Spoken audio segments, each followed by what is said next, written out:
మన ప్రభును రక్షకుడైన యేసుక్రీస్తు పరిశుద్ధ నామమున మీ అందరికీ శుభములు తెలియజేస్తున్నాను. అందరూ తలలో ఉంచినట్లయితే ప్రార్థనతో ఈ ఆరాధనను మనము ప్రారంభించుకుందాం. మా స్తుతులకు కారణభూతుడమైన మా గొప్ప దేవ, మహిమగల రాజా, జీవం కలిగిన యేసయ్య, స్తుతులకు పాత్రుడా, స్తోత్రార్హుడా, మీకు వందనాలు, స్తుతులు, స్తోత్రములు చెల్లించుకొనుచున్నాం. మీ యొక్క నాదికాల సంకల్పము చొప్పున మీ బిడ్డలుగా మమ్మల్ని చేర్చుకొని మీ కృపలో మమ్మల్ని జ్ఞాపకము చేసుకొని మమ్మల్ని ముందుకు నడిపిస్తున్న విధానాన్ని బట్టి మీకు వందనాలు, స్తుతులు, స్తోత్రములు చెల్లించుకొనుచున్నాం.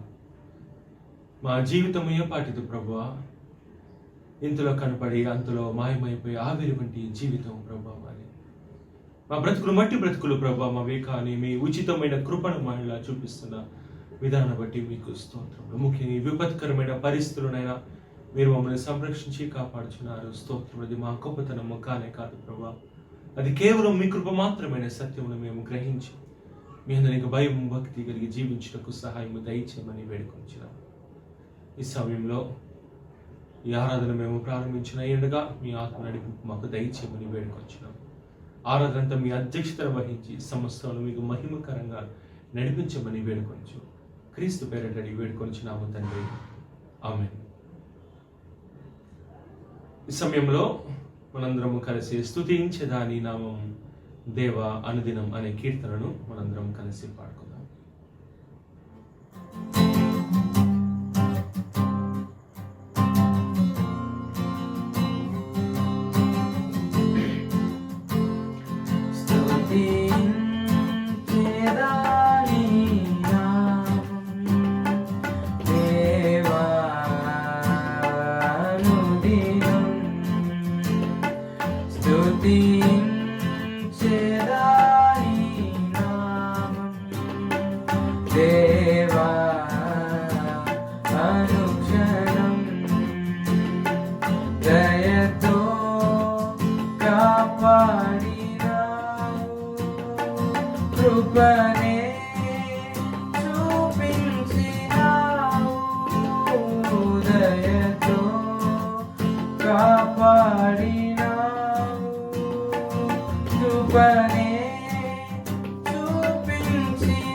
Siluwe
ధ్యానమునకై ఏర్పాటు చేయబడిన వాక్య భాగము పరిశుద్ధ గ్రంథము నుండి ప్రసంగి గ్రంథము 11వ అధ్యాయము 9వ వచనము నుండి 12వ అధ్యాయము 2వ వచనం వరకు గల వాక్య భాగాన్ని పాస్టర్ ఆర్ రూఫస్ గారు మనకు చదివి వినిపిస్తారు. అనంతరం కె ప్రణయ్ గారు మళ్ళీ ప్రార్థనలో నడిపించవలసిందిగా కోరుచున్నాను. నేటి ధ్యానముకై ఏర్పాటు చేయబడిన వాక్య భాగము పరిశుద్ధ బైబిల్ గ్రంథము నుండి ప్రసంగి గ్రంథము 11వ అధ్యాయము 9-10 వచనములు, అదేవిధముగా 12వ అధ్యాయము 1-2 వచనములు చదువుకుందాము. ప్రసంగి గ్రంథము 11వ అధ్యాయము 9-10 వచనములు, అదేవిధముగా 12వ అధ్యాయము 1-2 వచనములు చదువుకుందాము. యవనుడా, నీ యవన కాలమందు సంతోషపడుము, నీ యవన కాలమందు నీ హృదయమును సంతుష్టిగా ఉండనిమ్ము. నీ కోరిక చొప్పునను నీ దృష్టి యొక్క ఇష్టము చొప్పునను ప్రవర్తింపు. అయితే వీటన్నిటిని బట్టి దేవుడు నేను తీర్పులోనికి తెచ్చునని జ్ఞాపకం ఉంచుకొనుము. లేత వయసును నడిప్రాయమును గతించిపోవునని గనుక మీ హృదయం నుండి వ్యాకులమును తొలగించుకొనుము, నీ దేహమును చెరుపుదాన్ని తొలగించుకొనుము. 12వ అధ్యాయం 1వ వచనం. దుర్దినములు రాకముందే ఇప్పుడు వీటి యందు నాకు సంతోషము లేదని నీవు చెప్పు. సంవత్సరము రాకముందే తేజస్సునకు సూర్యచంద్ర నక్షత్రములకును చీకటి కమ్మకముందే వాన వెలిసిన తర్వాత మేఘములు మరలా రాకముందే నీ బాల్య దినమునందే నీ సృష్టికర్తను స్మరణకు తెచ్చుకొను. దేవుడి ఈ వాక్యము మనకి వెనుకలో దీవించును గాక. అందరు కళ్ళు మూసుకున్నట్లయితే ప్రార్థించుకోండి. ప్రేమ కలిగిన తండ్రి, కృప కలిగిన దేవ, మహోన్నతుడ, స్తుతులు స్తోత్రాలు తండ్రి. ప్రభా ఈ సమయంలో మీ వాక్యం వినలాగా మాకు సమయాన్ని దయచేసినందుకు వందనాలు తండ్రి. ఎన్నో సాతాను శోధనలు మా జీవితాల్లో ఉన్నప్పటికీ తండ్రి మీరు కాచి కాపాడుతూ మీ బిడ్డలు మీ రెక్కల కింద ఆస్వాదిస్తున్నారు తండ్రి. దాన్ని బట్టి వందనాలు తండ్రి. ప్రపంచ దేశాలు మా సన్నిహితులు, స్నేహితులు, బంధుమిత్రులు ఎంతో మంది కరోనా వైరస్ బారిపడి బాధిస్తున్నారు తండ్రి. ఫైనాన్షియల్గా కావచ్చు, ఫిజికల్గా కావచ్చు, మెంటల్గా కావచ్చు ఎంతగానో బాధపడుతున్నారు తండ్రి. ఆ బిడ్డలు మీరు ఆస్వాదించి ఆ బిడ్డలో ఉన్న సాతాను శోధనని తీసివేసి మీరే వారిని బ్లెస్ చేసి కనికరించి కాపాడమని కోరుకుంటున్నాను తండ్రి. అలాగే తండ్రి సంఘ కాపర్ల పట్ల, సంఘస్థుల పట్ల సంఘాల పట్ల ప్రార్థిస్తున్నాను తండ్రి. దయచేసి సహాయం చేసి ఎల్లప్పుడూ మీరు మాతోనే ఉండమని కోరుకుంటున్నాను తండ్రి. యవనస్తుల పట్ల ప్రార్థిస్తున్నాను తండ్రి. ఎంతమంది తప్పు ద్రోవలో వెళ్తున్నారు తండ్రి. మీ వాక్యం పట్ల మేము జ్ఞానాన్ని పొంది మీ ప్రేమను తెలుసుకొని మీ మార్గంలో మేము నడిచేలాగా సహాయం చేయమని కోరుకుంటున్నాను తండ్రి. మీ గురించి మేము ఇంకా ఎక్కువగా తెలుసుకునేలాగా సహాయం చేయమని కోరుకుంటున్నాను తండ్రి. అలాగే తండ్రి ఎటువంటి సాతాను శోధనలు మా జీవితాలతో ఆడుకోకుండా మీ బలాన్ని మాకు చేకూర్చు మీతో పాటు మేము నడుగులాగా సహాయం చేయమని ఎటువంటి స్థితిలో మేము మిమ్మల్ని మర్చిపోయి సాతాను శోధనలో లోక సంబంధిత ఆశలు మేము పడిపోయినప్పటికీ మా చేయి వేడుకుండా మాతోనే ఉండమని కోరుకుంటూ క్రీస్తు పేరు ఒకటి మీ పాదాలు అడిగి వేడుకుంటున్నాను తండ్రి. ఆమేన్. వాక్య భాగము చదవబడి ఉన్నది. వాక్యము చదివి వినిపించిన రూపస్ పాస్టర్ గారికి ప్రత్యేకమైన వందనాలు తెలియజేస్తున్నాను. అదే రీతిగా ప్రార్థన నడిపించిన ప్రణయ్ కూడా ప్రత్యేకమైన వందనాలు తెలియజేస్తున్నాను. కీర్తనలు పాడి అన్ని స్తుతి ఆరాధన నడిపించిన ప్రవీణ్ గారికును, అదేవిధంగా ప్యాట్రిక్ గారికును వందనాలు తెలియజేస్తున్నాను. దేవుని వాక్యము చదవబడినది. ప్రసంగి గ్రంథము 11వ అధ్యాయము 9వ వచనం నుండి 12వ అధ్యాయము 2వ వచనం వరకు వాక్య భాగం యవనస్తుల గురించి ప్రత్యేకంగా రాయబడిన గొప్ప వాక్య భాగం ఇది. యవనస్తుల్ని హెచ్చరిస్తూ God is giving a command. నీ బాల్య దినమునందే నీ సృష్టికర్తను స్మరణకు తెచ్చుకోనమంటున్నాడు దేవుడు. నిజమే, చాలాసార్లు మనం దేవుని జ్ఞాపకం చేసుకోము, దేవుణ్ణి స్మరించుకోము. యవన ప్రాయంలో ఉన్నప్పుడు, చిన్నతనం నుంచి ఎదుగుతున్న కాలంలో మనం స్మరించము. ఎందుకంటే మన ఆలోచన ఏ రీతిగా ఉంటుంది, మనం ఇంకా చాలా టైం ఉంది కదా, సమయము చాలా ఉన్నది కదా, ఏమైందిలే ఇప్పుడు, ఇంకా టైం చాలా ఉంది కదా, ఇటువంటి భావనలో చాలాసార్లు మనం ఉంటాం. We always think that we have enough time in this world. కానీ నిజం ఏంటంటే ఈ లోకంలో మనం ఎంతకాలం ఉంటాం మనకు తెలియదు. మన జీవితం ఏ పాటిది? ఆవిరి వంటి జీవితం. ఇంతలో కనపడి అంతలో మాయమైపోయి ఆవిరి వంటి జీవితం. నీటి పొడుగ లాంటి జీవితాలు మనవి ప్రియ దేవుని బిడ్డలారా. Time is very short. చెప్పాలంటే సమయం చాలా తక్కువ. మన life, our life is uncertain. ఇంకా చెప్పండి, ఈ విపత్కరమైన పరిస్థితుల్లో చాలాసార్లు భయాలతో కూడా మనం బతుకుతూ ఉంటాం. Time is very short. అయితే దేవుని వాక్యము హెచ్చరిస్తుంది మనల్ని, నీ సృష్టికర్తను స్మరణకు తెచ్చుకోను. మార్కు సువార్తలో కూడా 4వ అధ్యాయంలో యేసు ప్రభు వారి ఉపమానం, విత్తనాలు విత్తుతూ ఉన్నాడు. మంచి నేల పడినవి కూడా 30 60 100 ఫలించాయి. ఒక్క దాని సామర్థ్యం చొప్పున. అట్లనే మన జీవితంలో కూడా మనకు ఒక ఆయుష్ ఇచ్చుంటాడు దేవుడు. దానిలో మనము ఏ రీతిగా జీవిస్తున్నాం అనేది చాలా ప్రాముఖ్యమైన విషయం. ఎట్లా మనము ఎంతకాలం బ్రతికాం అనేది కాదు, ఎట్లా బ్రతికాం, ఏ రీతిగా బ్రతికాం, ఎంత గొప్పగా బ్రతికాం అనేది చాలా ప్రాముఖ్యమైన విషయం. దేవుని స్మరించుకొని దేవుని బిడ్డలుగా జీవిస్తున్నప్పుడు our life changes. There will be quality in our life. చాలాసార్లు ఎక్కువ కాలం బ్రతికితే దేవుని యొక్క ఆశీర్వాదం, తక్కువ కాలం బ్రతికితే దేవుని ఆశీర్వాదం లేదు. కొన్నిసార్లు తక్కువ కాలం బ్రతికితే ఇదిగో దేవుడు ఎక్కువ ప్రేమించాడు అందుకనే తీసుకెళ్ళి, ఇటువంటి మాటలు మానవుని మాటలు అవి. కానీ నిజం ఏంటంటే the quality of life is very important. యేసు ప్రభు వారు 33.5 సంవత్సరమే బ్రతికాడు ఆయన. But the quality of life is very precious. యేసు ప్రభు వారి గొప్ప జీవితము ఎంత గొప్ప సాక్ష్యం. క్రైస్తవేతరులు కూడా ఆయన మాదిరిగా తీసుకుంటారు అనేకమైన విషయాల్లో. గొప్ప సాక్ష్యం అది. It is all about the quality. కాబట్టి మన జీవితంలో కూడా quality of life matters the most. ప్రాముఖ్యంగా యవ్వన బిడ్డలు, your life should have quality. Quality చాలా కాలం మనం బతకచ్చేమో తెలీదు మనకి, it is uncertain. But your life should have quality. అందుకే చాలాసార్లు మనం చాలా వస్తువుల్ని కొనేటప్పుడు క్వాలిటీ చెక్ చేసుకుంటాం. ఇది మంచిదా కాదా, ఇది పనికి వస్తుందా పనికి రాదా, లేదా దీనికి క్వాలిటీ ఉందా లేదా టెస్ట్ చేసుకుంటాం. అట్లనే మన లైఫ్ కూడా దేర్ షుడ్ బి క్వాలిటీ. కానీ ఈ లోకం ఎట్లుంటుందంటే యవనస్తులు మాకు నచ్చింది మేము చేస్తాం, మా తలంపులలో మేము ముందుకు సాగుతాం, మాకు నిర్ణయం తీసుకునే హక్కు లేదా, ఇటువంటి ఆలోచనలు మనం ఉంటాం. ప్రపంచం కూడా ఆ రీతిగానే ఉంది, లోక మర్యాద కూడా ఆ రీతిగానే ఉంది. ఫేమస్ స్పోర్ట్స్ కంపెనీ నైక్ కూడా మనం చూస్తే రైట్ మార్క్ పెడతాడు, జస్ట్ డూ ఇట్ అంటాడు. నీకేది నచ్చితే అది చేయి అంటాడు. కాదు, దేవుని వాక్యం నువ్వు ఇక్కడ రాసింది, ఇదిగో నీకు నచ్చింది నువ్వు చేయి, కానీ తీర్పు ఉంది మనకి. మనం ఆ న్యాయపీఠం ఎదుట మనము నిలిచి ఉండాలి. మనకు ఒక తీర్పు ఉంది, విమర్శ దినం ఉంది. కాబట్టి ప్రియ దేవుని బిడ్డలారా, మనం అది జ్ఞాపకం చేసుకోవాలి. When we have quality life in this world, అప్పుడు నిజంగా మనం ఆశీర్వాదకరంగా మనం ఉండగలం. అయితే క్వాలిటీ లైఫ్ మనకు ఉండాలి అంటే మనం ఏం చేయాలి? There are 2 things today I want to mention specially to have a quality life. 2 విషయాలను ఈ దినము నేను ప్రస్తావిస్తున్నాను. మన జీవితం కూడా గొప్ప జీవితంగా, ఆశీర్వాదకరమైన జీవితంగా, విలువైన జీవితంగా మన జీవితం ఉండాలి అంటే 2 విషయాలను నేను జ్ఞాపకం చేస్తాను. మొట్టమొదటిది, we should have a transformed life. ఒక సాధారణమైన జీవితాన్ని జీవిస్తే there won't be quality. We should have a transformed life. రూపాంతరము చెందిన జీవితము మనము కలిగి జీవించాలి. రూపాంతరం ఉండాలి, మార్పు చెంది మనం జీవించాలి.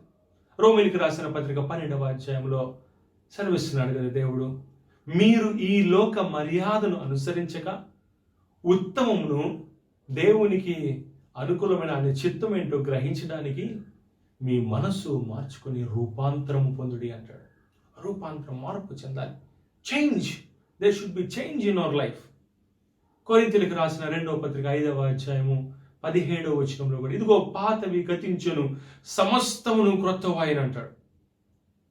There should be change in our life. మన జీవితము మార్పు నొందినప్పుడే మన జీవితం ఆశీర్వాదకరంగా మారుతుంది. ఇంకా చెప్పండి, we should be like Christ. పౌలు అంటాడు కదా కొరింథీయులకు రాసిన 1వ పత్రిక 11వ అధ్యాయం, నేను క్రీస్తును పోలి నడుచుకొనుచున్న ప్రకారము మీరు నన్ను పోలి నడుచుకోండి అంటాడు.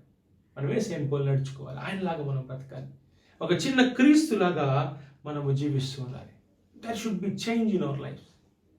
నికోదేము కూడా యేసు ప్రభు దగ్గరికి వస్తాడు. యోహాను సువార్త 3వ అధ్యాయంలో యేసు ప్రభు దగ్గరికి వచ్చి సంభాషిస్తూ ఉంటాడు.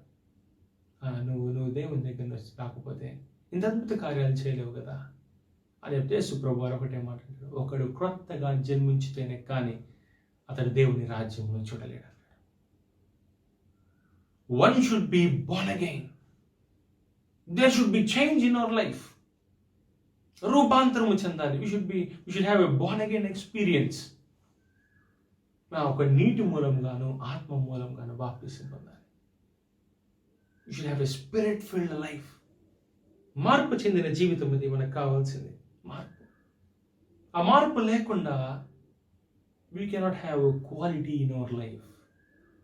There should be change in our life and the change should be according to his plan. అంటే కదా, ఈ లోక మర్యాదను దేవుని చిత్తం ఏంటో గ్రహించాలి. ఆయన చిత్తములో మనము నడిచే వారిగా మనం మార్పు నందాలి, రూపాంతరం చెందాలి. దేవుని వాక్యంలో కూడా యోహాను సువార్త 8వ అధ్యాయము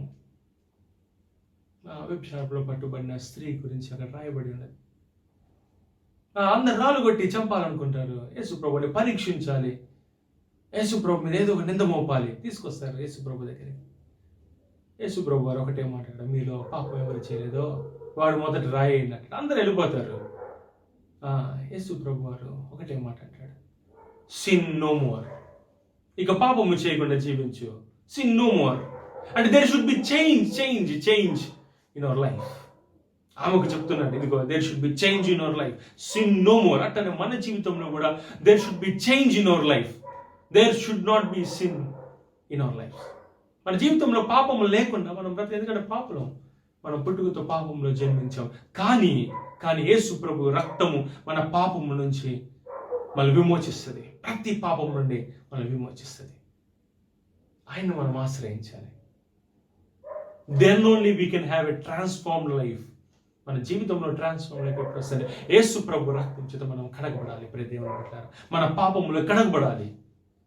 అప్పుడు మన జీవితంలో రూపాంతరం చెంది మనం జీవించగలం. కాబట్టి దేవుని బిడ్డలారా, మన జీవితంలో చాలాసార్లు లోక మర్యాదను మనం అనుసరిస్తాం. యోహాను భక్తుడు రాస్తాడు కదా, యోహాను రాసిన మొదటి పత్రిక 2వ అధ్యాయంలో, లోకము దాని ఆశ గతించిపోవును, కానీ దేవుని చిత్తాన్ని నెరవేర్చువాడే నిరంతరం నిలుస్తాడు. అంతే. మనము దేవుని చిత్తాన్ని జరిగించినప్పుడే మనము నిలకడగా జీవించగలం. దేవుని బిడ్డలారా, కాబట్టి దేవుని బిడ్డలారా, మొట్టమొదటిది రూపాంతరం గురించి మనం చూస్తున్నాం. రెండవదిగా మనము జ్ఞాపకం చేసుకోవాల్సింది ఏంటి అంటే, we should spend time with God. మనం మార్పు చెందుతాం, నిజమే, బాప్తిసం పొందుతాం, రక్షకుడిగా మనం స్వీకరిస్తాం. And we forget about spending time with God. నిజం, మనం మార్పు పొందుతాం. మనము నీటి మూలంగా బాప్తిసం యేసు ప్రభువును మన సొంత రక్షకుడిగా మనము స్వీకరిస్తాం. నిజమే, మన జీవితంలో ఆ రీతికి మనం బ్రతకడం ప్రారంభిస్తాం. అయితే మన జీవితంలో సమస్య ఏంటి అంటే, మన బాప్తిసం తీసుకున్న మొదటి దినాల్లో చాలా బాగా మనం ప్రార్థనలో ఉంటాం, వాక్యం చదువుతుంటాం. దినములు గడిచే కొద్దీ మనం క్రీస్తుని మర్చిపోతూ ఉంటాం. వాక్యము ధ్యానించడం, ప్రార్థించడం మనం మర్చిపోయి జీవిస్తూ ఉంటాం. దేవుని బిడ్డలారా, కానీ ఇక్కడ గొప్ప విషయం ఏంటంటే, రెండోది ఏంటంటే, we should spend time with God. దేవునితో మనము సమయము గడిపేవారిగా ఉండాలి. We should give God the utmost priority, the first priority. ఆయనతో మనము సమయం గడపాలి. We should spend time with God. దేవుడు అందరికీ సమయము ఒకేలాగా ఇచ్చాడు. We all have one day in our life, 1 week, 1 month, an year in our life, years in our life. ఉదాహరణకు ప్రతి ఒక్క వ్యక్తి జీవితంలో 1440 నిమిషాలు ఉంటాయి. ప్రతి ఒక్క వ్యక్తి జీవితంలో ప్రతి ఒక్కరికి ఉంటాయి. But what matters the most is how we are spending this time. మనం ఏ రీతిగా ఈ సమయాన్ని మనము గడుపుతున్నాం అనేది చాలా ప్రాముఖ్యమైన విషయం. దేవుని బిడ్డలారా, when we spend time with God, our life changes completely. దేవునితో మనము సమయము గడపాలి. We should spend time with God. చాలాసార్లు చాలా మందితో మనము సమయం గడుపుతాం. స్నేహితులు వచ్చినప్పుడు స్నేహితులతో సమయం గడుపుతాం. కొన్నిసార్లు చుట్టాలు వచ్చినప్పుడు చుట్టాలతో సమయం గడుపుతూ ఉంటాం. కొన్నిసార్లు ఈ మధ్య కాలంలో ఈ స్మార్ట్ ఫోన్స్ వచ్చిన తర్వాత ఫేస్బుక్ అని, వాట్సాప్ అని, ఇన్స్టాగ్రామ్స్ అని ఈ సోషల్ మీడియాని ఎక్కువ మనం ఫాలో అవుతూ ఉంటాం. కొంతమంది గేమ్స్ ఎక్కువగా గేమింగ్ జోన్లోకి వెళ్తూ ఉంటారు. కొంతమంది ఏదో ఒకటి చేసుకొని ఫోన్ నొక్కుతూ ఉంటారు. కొంతమంది ఈ మధ్య సెల్ఫీలు తీసుకోవడం ఎక్కువ సరదా అయిపోయింది. పోజులు పెట్టుకోవడము, ఫోటోలు దిగడము సరదా. చాలాసార్లు మన సమయాన్ని మనము చాలా వృధా అయిపోయే రీతిగా మనం గడుపుతూ ఉంటాం. దేవుని కొరకు మనం మన సమయాన్ని గడపడం లేదు. దేవుని బిడ్డ, ప్రాముఖ్యంగా యవనస్తులు మనం దేవునితో ఎంత సమయాన్ని మనం గడుపుతున్నాం? అనుదినము దేవునికి మొరపెడుతున్నామా? అనుదినం మనము దేవుని వాక్యము ధ్యానించే వారిగా మన జీవితాలను మనం కట్టుకుంటున్నామా లేదా పరిశీలన చేసుకోవాలి. We should spend time with God. నిజమే, ఒకవేళ మెసేజ్ చూడొచ్చేమో, కానీ it won't save your soul, but God saves your soul. Only Christ alone. నీ ఫోన్ నేను రక్షించదు కదా, నీ ఫ్రెండ్స్ నేను రక్షించారు. ఎవరు ఈ లోకంలో యేసు ప్రభు ఒక్కడే నేను రక్షిస్తాడు. Spend time with God. చాలాసార్లు ఈ కాలంలో మనం ఏమైపోతున్నామంటే ఎక్కువగా సోషల్ మీడియా వైపు వెళ్ళిపోతున్నాం. చాలామందికి ఈ మధ్య ఈ సెల్ఫీస్ ఎక్కువ అయిపోయినాయి. వ్యసనాలు ఎక్కువైపోయినాయి. చాలాసార్లు ముచ్చట్లు అవి ఇవి కావాలి. వాళ్ళు ఏం చేస్తున్నారు, వీళ్ళు ఏం చేస్తారు, ఇటువంటివి కావాలి. ఏదో రీతిగా దేవునితో సమయము మనము పెట్టుకోవాలి, కానీ ఈ లోకం వైపు కాదు. దేవుని బిడ్డలారా, చుట్టాలు వస్తారు, మాట్లాడచ్చు, నేను మాట్లాడకూడదు అంటలా, స్నేహితులతో కూడా మాట్లాడచ్చు, కానీ spend more time with God. మనము దేవునితో ఎప్పుడైతే సమయాన్ని మనము పంచుకుంటూ ఉంటామో మన జీవితాలు ఆశీర్వదించబడతాయి. మన జీవితాలు ఆశీర్వాదకరంగా నిలబడతాయి. దేవుని బిడ్డలారా, మన లైఫ్ స్పాన్ ఒకవేళ ఎంత ఉంటుందో మనకు తెలియదు, కానీ ఆ టైంలో మనం దేవునితో స్పెండ్ చేయాలి ఎక్కువగా. యేసు ప్రభు వారు దేవుని కుమారుడు కదా, ఆయన దేవుని కుమారుడు. కానీ మార్కు సువార్త 1వ అధ్యాయంలో 35వ వచనంలో అంటాడు, యేసు ప్రభు వారు ఆయన పెందల కడలి లేచి ఇంకా చాలా రాత్రి చీకటిగా ఉన్నప్పుడే అరణ్యముకు పోయి ఏకాంతంగా దేవునికి ప్రార్థన చేస్తున్నాడు. యేసు ప్రభు వారు మరణానికి ముందు రోజు కూడా గెత్సెమనే తోటలో అక్కడ కూడా వెళ్ళాడు, ప్రార్థన చేయడానికి వెళ్ళాడు, ప్రార్థన చేస్తున్నాడు. He spend his time with God. తన తండ్రితో మాట్లాడుతున్నాడు. మనం కూడా మన తండ్రితో, మన దేవునితో మాట్లాడుతూ ఉండాలి. We should spend time with God. When we spend time with God, మన లైఫ్ స్పాన్ అంతా కూడా we will finish the task that was given by God. We can accomplish the task. యేసు ప్రభువు కూడా ఆయన 3.5 సంవత్సరం పరిచయం చేసినా కూడా he finally said, it is finished. సిలువలో చెప్పాడు, it is finished. సమాప్తమైనది. గెత్సెమనే తోటలో కూడా ప్రార్థన, అయ్యా చేయుటకు నువ్వు నా చేతికి ఇచ్చిన పనిని నేను సంపూర్ణంగా చేశాను, నెరవేర్చాను నేను. When we spend time with God. దేవుని బిడ్డలారా, ఈ సమయంలో మన జీవితంలో మనం ఎంత సమయాన్ని దేవునితో గడుపుతున్నాం అనేది చాలా ప్రాముఖ్యమైన విషయం. దేవునితో మనం సమయాన్ని గడుపుతున్నామా, ఆయనకి సమయాన్ని ఇస్తున్నామా లేదా అనేది చాలా ప్రాముఖ్యమైన విషయం. దేవుని బిడ్డలారా, దినములు చెడ్డవి, ఆయన కూడా దుర్దినములు రాకముందే నీ సృష్టికర్తను స్మరణకు తెచ్చుకోనమంటున్నాడు. ఎఫెసీయులకు రాసిన పత్రిక 5వ అధ్యాయంలో అంటాడు 15వ వచనంలో, దినములు చెడ్డవి కనుక అజ్ఞానంలాగా ఉండకండి, జ్ఞానముతో నడుచుకోండి. జ్ఞానం అంటే యేసు ప్రభుతో నడుచుకోవాలి. జ్ఞానం అంటే వాక్యం జ్ఞానం. యెహోవా యందు భయభక్తులు కలిగి ఉంటే జ్ఞానం. యెహోవా యందు భయభక్తులు ఎట్టొస్తుంది? వాక్యము ధ్యానిస్తే భయం వస్తుంది, వాక్యము ధ్యానిస్తే భక్తి వస్తుంది. యేసయ్య మనలో ఉంటాడు. యోహాను భక్తుడు రాశాడు కదా, ఆది యందు వాక్యము, నేను వాక్యము దేవుని యొద్ద, ఆ వాక్యము దేవుడే. ఆ వాక్యం కృపా సత్య సంపూర్ణుడిగా మన మధ్య నివసించడానికి వచ్చి ఆయన యేసు ప్రభు. వాక్యం అంటే యేసయ్య. వాక్యాన్ని చదువుకోవాలి, దేవుడు మనతో మాట్లాడతాడు. We should spend time with God. దినాలు చెడ్డవి మీకు అర్థం కావట్లేదు ఎవరికి.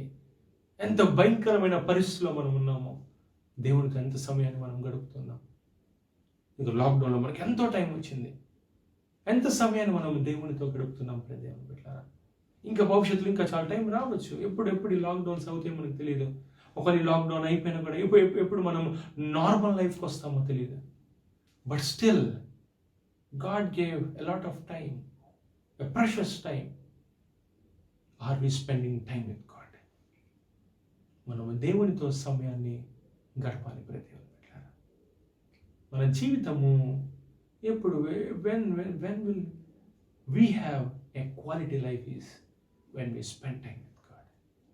రెండు విషయాలను నేను మీకు జ్ఞాపకం చేశాను. But we should have a transformed life. We should spend time with God. మన జీవితంలో మార్పు నుండి దేవునితో సమయాన్ని గడిపినప్పుడే మన జీవితంలో there will be quality in our life. మరి దేవుని బిడ్డలారా, దేవుడిచ్చిన సమయం వృధా చేసుకోకండి. దేవుడిచ్చిన సమయము ఆయనతో మనం గడిపినప్పుడు మన జీవితాలు ఆశీర్వదించబడతాయి, అనేకులకు ఆశీర్వాదకరంగా నిలబడతాయి.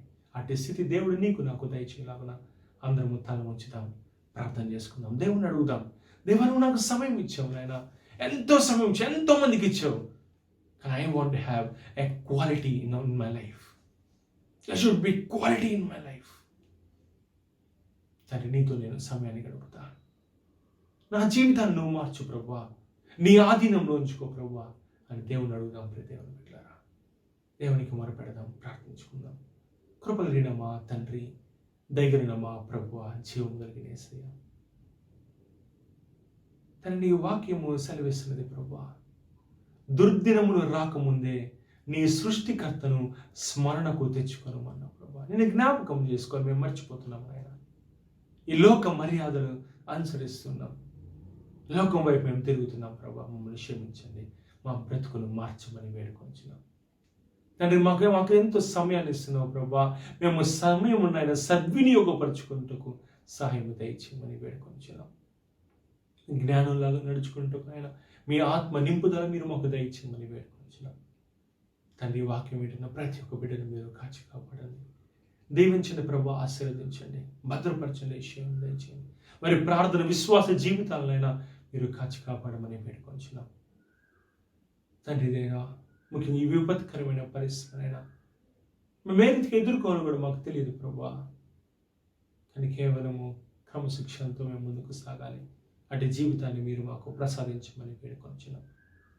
ఎవరికి ఎటువంటి సమస్యలు వాటిల్లకుండా భద్రపరచండి. బలహీనతలో ఉన్న బిడ్డలనైనా జ్ఞాపకం చేసుకొంచున్నాం, మీరు స్వస్థపరచండి. ఆరోగ్యమును, ఆయుష్ను, బలమును, శక్తిని మీరు వారికి దయచేయమని వేడుకొంచున్నాం.